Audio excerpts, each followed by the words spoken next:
Hello and welcome to the NewsX Sunday Guardian Roundtable. Well, the Gujarat elections are nearly upon us, and it's been an interesting round, really. Not so much for the elections per se, but the larger ramifications of the elections. We've seen three central leaders take an interest in the elections or not, and what will be the impact on their political graph? That is something I'm going to be discussing today. I'm, of course, talking about the Prime Minister himself, Rahul Gandhi, and Arvind Kejriwal, who is now trying to make Gujarat his stepping stone for his national dreams. Has he been successful? And what impact will that have on opposition politics? That's a sub story we're going to be discussing as well. Joining me on the show today is Rashid Kidwai, political historian, journalist. He's the author of 24 Akbar Road. We have Nilanjan Mukhopadhyay. He's written a biography on Prime Minister Modi and a book on the RSS. And Ashutosh, he was formerly with the Aam Aadmi Party. Now he runs a very successful YouTube channel, satyahindi.com. He's the founding editor. So Ashutosh, we've seen your old friend Kejriwal, looking into Gujarat for first of all, if I don't know whether he's still talking to you, but if you were to advise him, what would you say should be his priority? Delhi MCD or Gujarat? No, if I had been his advisor, though I'm not his advisor right now, I think we should be focusing more on Gujarat, because if he breaks a new ground in Gujarat, then obviously that will be another feather in his cap. Because if he could get more than 20% vote share, which many opinion pollsters are saying, if that happens, then that means the Aam Aadmi Party has arrived at the national level. And because Aam Aadmi Party is the only party which, among the regional parties, which had formed government in 2 states, and if emerges as a principal opposition party in Gujarat, it's a huge thing for a party which is just 10 years old. But whether they can do it, that's a different thing altogether. About the Delhi, I think a Delhi MCD election is a very tricky thing. And loss and victory in MCD will in fact be a very intriguing thing for Aam Aadmi Party itself, because in Delhi, which is supposed to be Aam Aadmi Party's borough, and there they had not been able to win a single Lok Sabha seat in 2 attempts. In 2014, they lost. They had a blank. In 2019, again they had a blank, and in 2017 they lost MCD elections. So if they lose this time again MCD election, that means that Aam Aadmi Party in Delhi is only about Arvind Kejriwal, not anybody else, because the people have no trust that they can that Arvind Kejriwal can become the prime minister. They don't win seats in. And in fact, in 2013 parliamentary election, Aam Aadmi Party was 3rd in the ranks. Congress was number 2. And their vote share was 18%, and the Congress was something around 23% vote share. So and is similarly in MCD, in 2017, when Aam Aadmi Party was very well placed in Gujarat, in Delhi, got 67 out of 70. They lost MCD elections massively. The loss was massive because BJP got something around 182 seats, 80 seats, and the Aam Aadmi Party couldn't cross in 50. That's why, but still, if they can get 20% vote share, I'm not talking about the seats in Gujarat, I think it will be a huge thing for a small party which started 10 years back.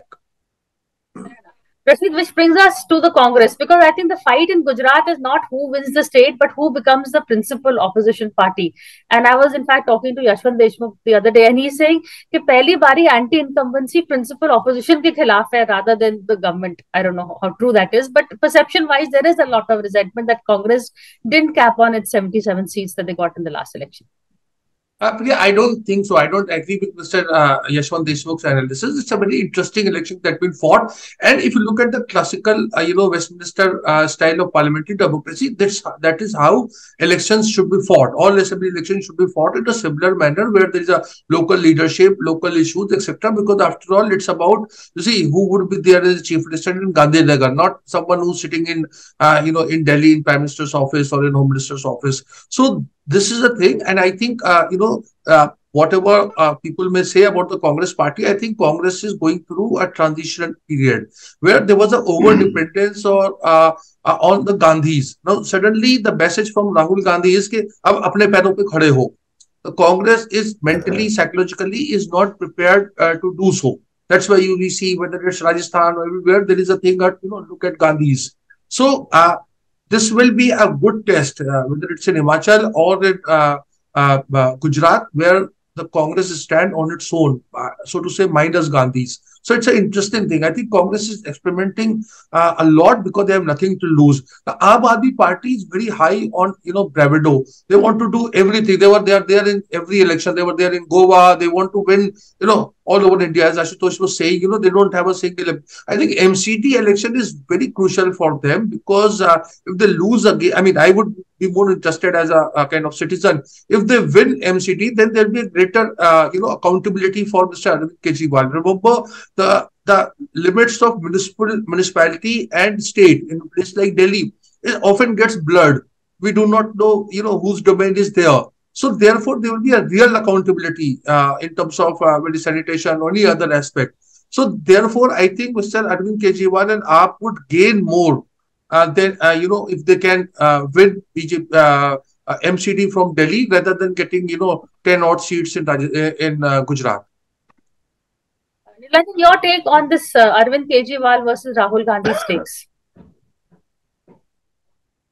Well, everybody has been talking about that this time. The centrality of the issue as far as Gujarat is concerned is that who is going to be the runner-up. However, having said that, everybody seems to be of the general opinion that the BJP is certain to win in Gujarat. About Himachal Pradesh, not many people are sticking their neck out.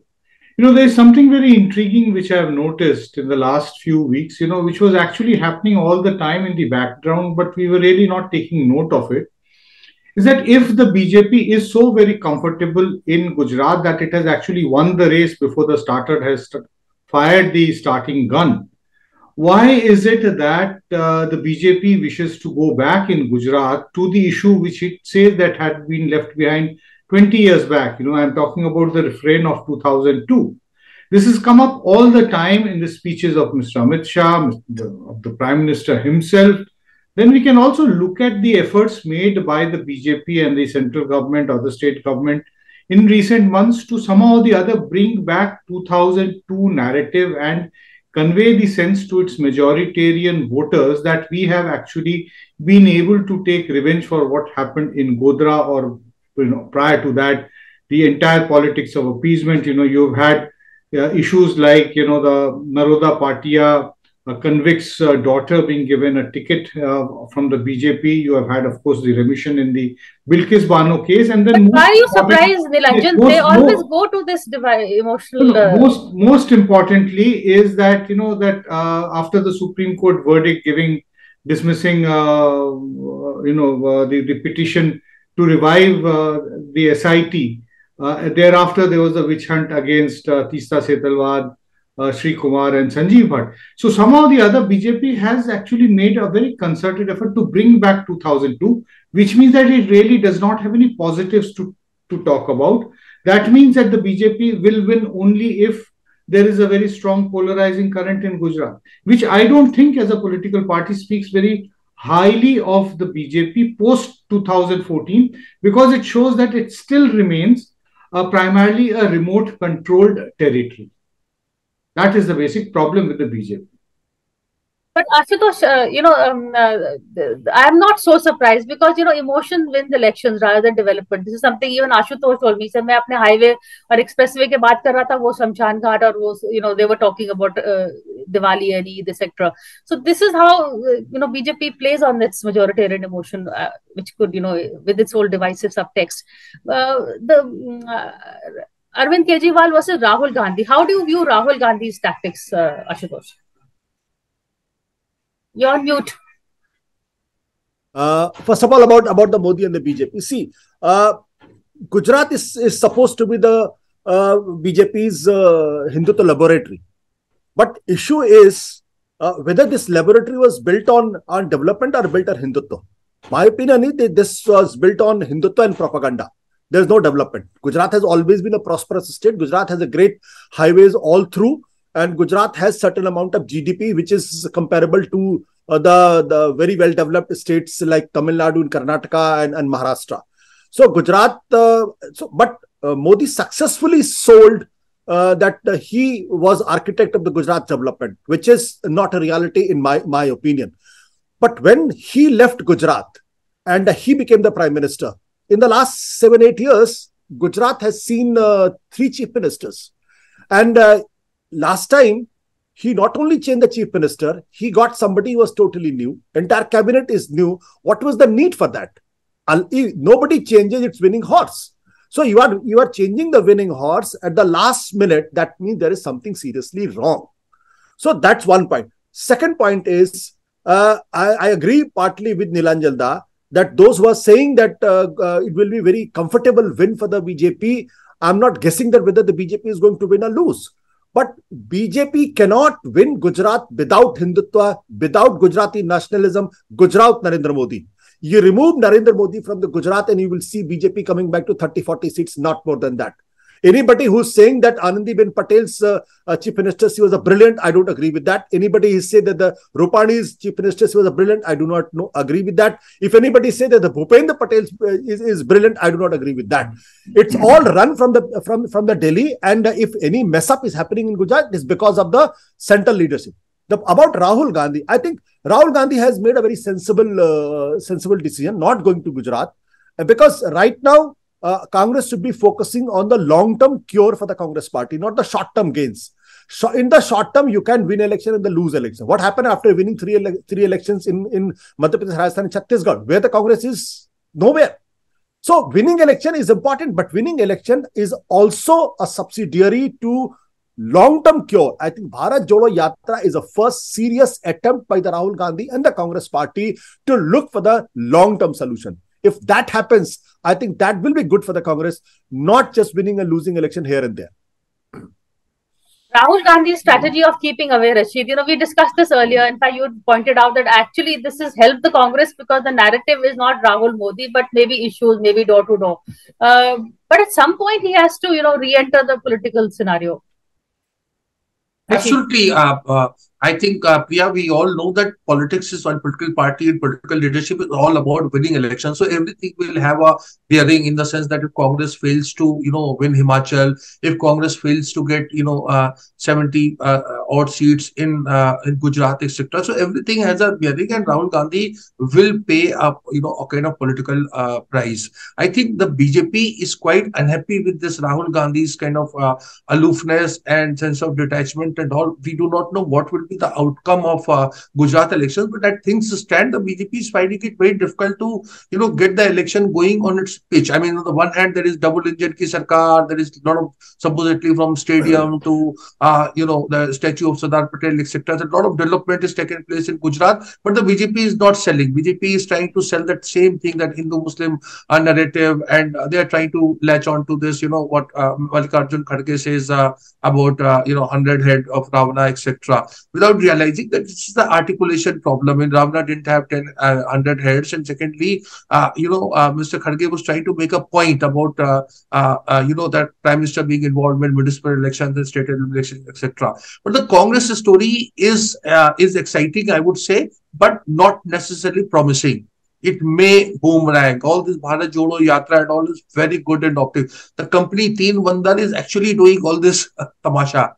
So, visually speaking, every day we have a, photograph of Rahul Gandhi, which kind of conveys a, messaging. But this messaging or social media messaging and all has all limits. Again, I am saying if Congress falls below 50 seats or below 70 seats in Gujarat, it will have a lot of explanation to do, and a lot of things will come to Rahul Gandhi's doorstep. He can go on saying that, this is Kharge's baby and all that, but nobody is going to believe that.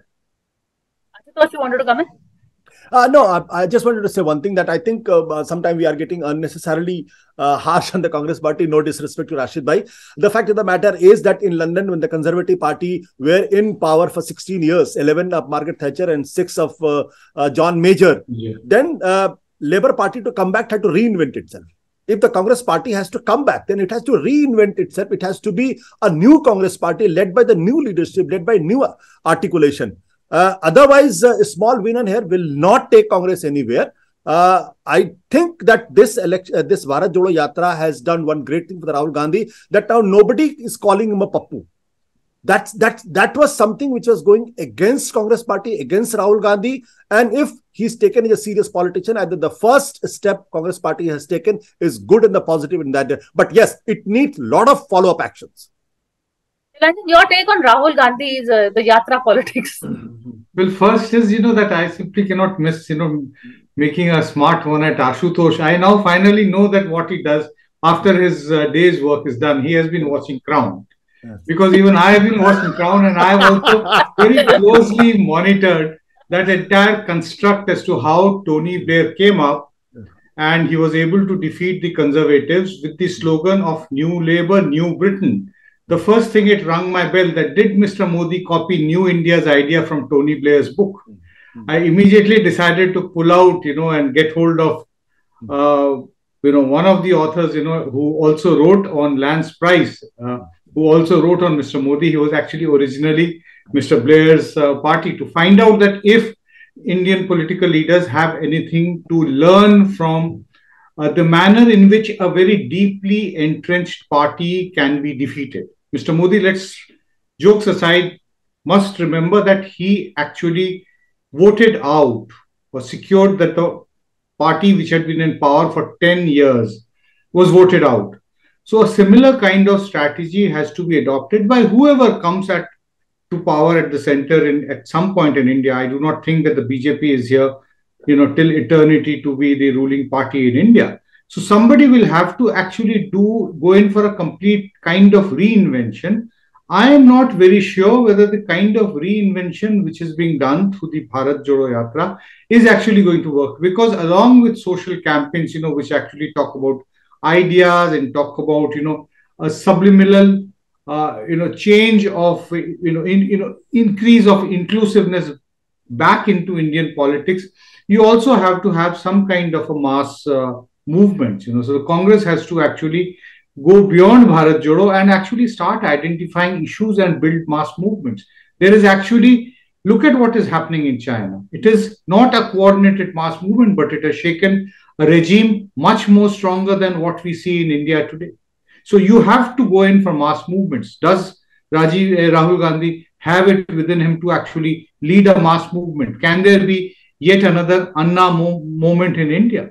India is sitting on social and economic situations to build another Anna type of a movement on slightly different issues, not corruption. But somebody has to take the lead and then take away people from the civilizational narrative which the BJP has built. This entire purpose that I am not bothered about anything else, what is happening to my life, as long as we are taking vengeance on the imaginary other. They have to somehow or the other target this. I mean, that targeting somebody is not your priority. You have to also look at your own stomachs, your empty stomachs and the empty wallets. Rashid, you wanted to comment before we go for a break? Yeah, so I think I 100% totally agree with Mr. Nilanjan Mukhopadhyay. I think Rahul Gandhi has missed that bus. He had a great opportunity when the Congress elections took place. We know that he, for himself, he was totally detached and he wanted a kind of real election. But the real election did not take place. Maybe in Shashi Tharoor, the Congress could have got some, its own kind of Tony. But they missed that chance. So that's the thing. Rahul Gandhi may have a lot of good intentions at all, but end of the day, it is substance that matters. And on the substantive issues, see, you look at the Congress vote bank. The Congress vote bank, as we understand, in 2014 and 19 has been around 19%, 19.3, 19.5%. The BJP gone up from 31% to 38%, 39%. Now, in order to be any kind of serious player, the Congress needs an increase of 5% votes. At least 5% vote share by 2024. Can any of our esteemed panelists, including you, Priya Sahgal, imagine that the Congress vote bank going up by 5%? And where? So this is my problem with Rahul Gandhi. Rahul Gandhi can come up with this smart thing that, he has given up on Rahul Gandhi and, wo Rahul Gandhi ko chhod ke aa gaye aur wo nahi hai. This is all, fine. It makes headline. But what I'm saying is, on issues of national importance, you see, the Congress is nowhere in sight. And the Shiv Sena, experiment or that kind of alliance was a very glaring example of it.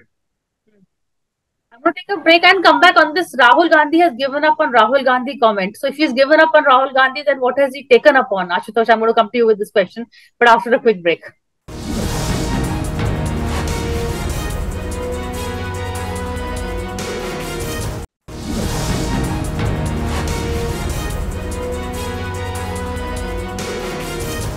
Hello and welcome back to the NewsX Sunday Guardian Roundtable. Today we're discussing the fate of two national leaders, and one wants to be a wannabe national leader, Arvind Kejriwal, so he's not going to be happy with the wannabe tag.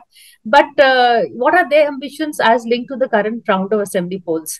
Ashutosh, before the break, we talked about Rahul Gandhi's politics, and he doesn't want to be Rahul Gandhi. He's not Rahul Gandhi anymore. So, क्या है? अगर Rahul Gandhi नहीं है, तो what is he now? Gandhi ji? Rahul Gandhi is a very interesting character in Indian politics. When he said this statement, I was reminded of Plato's statement about philosopher king. I think that's I'm saying in the lighter vein. I know that Rahul Gandhi has disappointed many people, and especially the left liberals, because somehow they believe that it is because of the decline and the downfall of the Congress party that the Modi became the prime minister and the country where it is today. And since left liberal has a desperation that they can't fight with Modi, so they want somebody to fight their battles. And since they see Rahul Gandhi and the Congress party not doing decisively, so they get very unhappy with Rahul Gandhi, and they get very unhappy with Congress party. I somehow beg to differ with this concept. I think that any political party which has come up and which has been in the country's politics for the more than 130 years. Let's not forget that the Congress party in 2019 got 12 crore votes, which was highest in the last 20 years. Congress last time got 12 crores was in 1998. We forget that. Congress party has been consistently maintaining 19% vote share. In 2009 parliamentary election, BJP had got 7.48 crore votes. It jumped from 7.48 crores to 17 crores in 2014 election, not because Modi had done something, not because BJP had done something. It's all because some extraneous factors. That was Anna movement and the corruption in the Congress party. If BJP had gone, hit the ground, BJP had gone to the streets, had created a movement, had created an agitation, had gone to the jails, had broken their heads and the legs. If that had been the reason, I would have given credit to the BJP. I think somehow India's politics is such that a party loses its credibility, other party takes over and becomes a ruling party. In 2004, who thought that the BJP can be decided when the two tallest leaders, BJP, Atal Bihari Vajpayee and Advani were leading? Nobody give any credit, but they formed the government and they were in the government for 10 years. Nobody were desperate at that point of time because nobody had seen that kind of politics which is happening today was visible then. If Modi had not been there, some BJP person like Atal Bihari Vajpayee had been there, such kind of desperation would not have come up to the left liberals. I'm sorry to say this, but that's the reality. The Congress from there onwards had taken the first good positive step, but it needs robust follow-up action. Mind my words, robust follow-up actions. We don't know whether they're capable of. But Rashid, disappointing the left liberals, is that such a bad thing? Because the world and the narrative has also moved on. I think if Rahul goes back to the left of center politics, that's a better position for the Congress. What do you say? I think what Ashutosh was saying, his articulation reminded me of Ustad Zauq Dehlvi, a very famous poet, and he had summed up life's thing. He said, "Lai hayat, aaye le chali qaza chale, apni khushi na aaye, apni khushi na jaye." So life brought him to life, and death took him away. Now, he had not come with his own kind of free will, and he is not going with his free will. So that doesn't happen in political party. There is a lot of effort goes in, and Mr. Nilanjan Mukhopadhyay's book has documented it. I mean, the rise of BJP, let's not be very dismissive about this vote percentage and all that. There is a lot of grit, there is a lot of determination, there is a lot of hard work, there is a lot of smart thinking. I mean, you look at Arvind Kejriwal, I want to always be critical of him. He is a smarter version of Vishwanath Pratap Singh. आदर्शवाद से आए और मतलब वो बन गए, अवसरवाद के वो बन गए एक तरीके के symbol. So this is how politics, required. You have to play the game as per that. You cannot just go on saying, "Arey, first past the post system is flawed."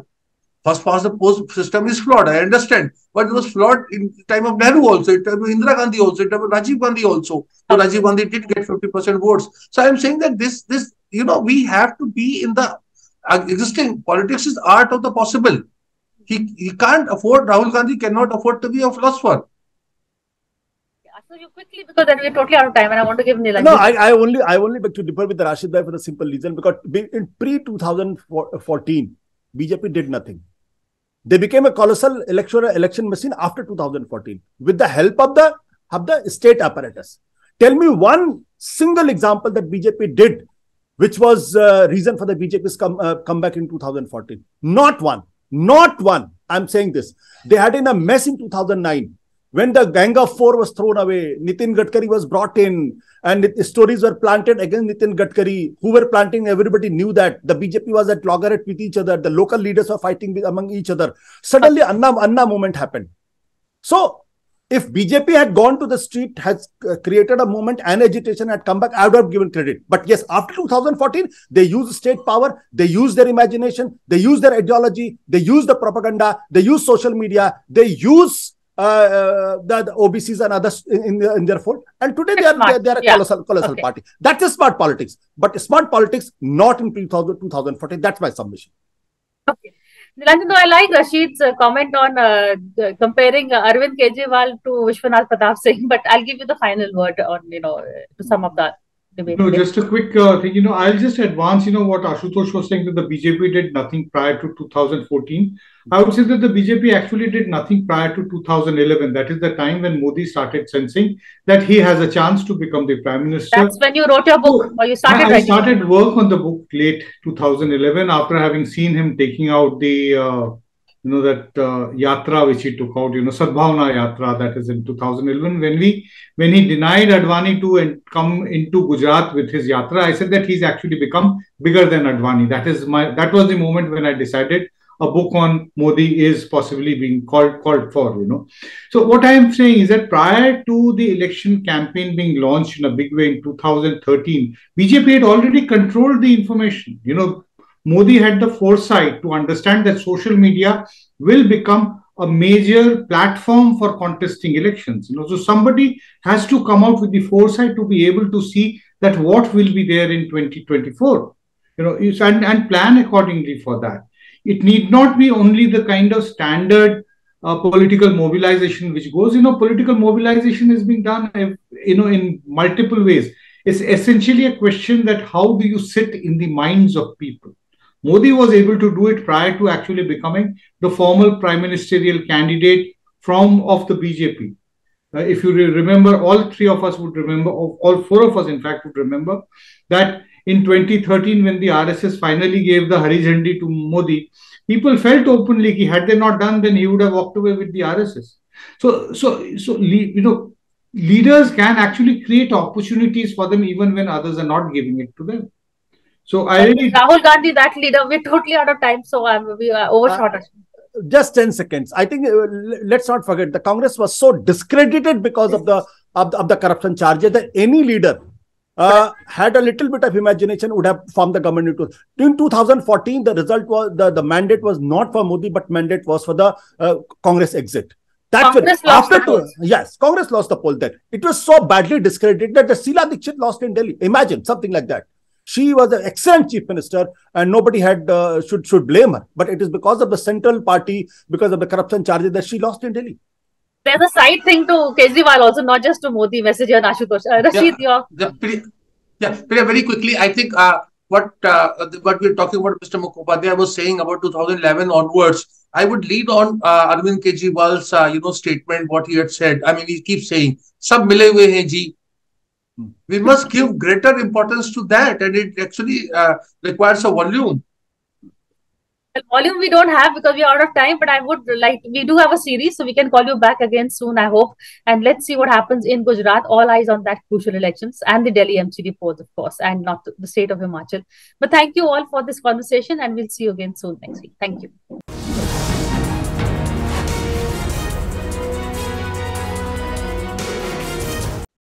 For more such videos, subscribe to the NewsX YouTube channel, hit the bell icon.